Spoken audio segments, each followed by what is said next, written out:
ఈ రోజు వైఎస్ఆర్ కాంగ్రెస్ పార్టీ అధినేత వైఎస్ జగన్మోహన్ రెడ్డి గారి ఆదేశాల మేరకు అనంతపూర్ జిల్లాలో అనంత వెంకటరామరెడ్డి అన్న గారి సారథ్యంలో యువతీ యువకులు అలాగే వైఎస్ఆర్ కాంగ్రెస్ పార్టీ శ్రేణులు అందరం కలిసి భారీ ఎత్తున ర్యాలీ చేపట్టడం జరిగింది.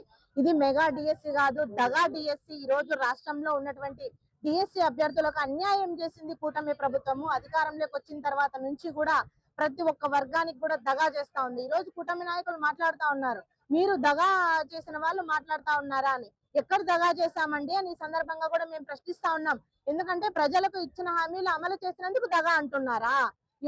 రాష్ట్రంలో ఉన్నటువంటి నిరుద్యోగ యువత యువకులకు సచివాలయం ఏర్పాటు చేసి సచివాలయం ద్వారా 1,40,000 ఉద్యోగాలు ఇచ్చినందుకు దగా అంటున్నారా మీరు?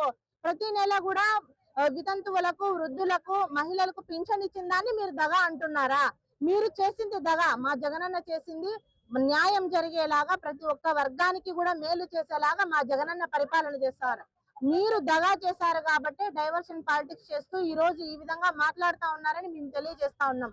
ఎందుకంటే ప్రతిష్టాత్మకంగా నిర్వహించాల్సినటువంటి డిఎస్సి పరీక్షల్ని అవుట్సోర్సింగ్ విభాగానికి అప్పగించి అందులో పనిచేస్తున్నటువంటి వాళ్ళకే మీరు ఉద్యోగాలు ఇవ్వడము, మెరిట్ వచ్చినటువంటి స్టూడెంట్లకి ఉద్యోగాలు ఇవ్వకుండా వాళ్ళని మోసం చేశారు. వికలాంగులకు మోసం చేశారు, మహిళలకు మోసం చేశారు, నిరుద్యోగ యువతీ యువకులకు మోసం చేశారు, డిఎస్సి అభ్యర్థులకి దగా చేశారు. కాబట్టి మేము ఈ రోజు రోడ్లపైకి నిరసన చేయడానికి వస్తే మీరు అక్రమ కేసులు బనాయిస్తా ఉన్నారా?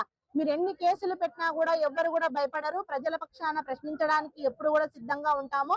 మీరు వెంటనే అన్యాయం జరిగినటువంటి డిఎస్సి అభ్యర్థులకు న్యాయం చేయాలి. లేని పక్షంలో ఇదే విధంగా నిరసనలు, ధర్నాలు కొనసాగుతాయని కూడా తెలియజేస్తా ఉన్నాం.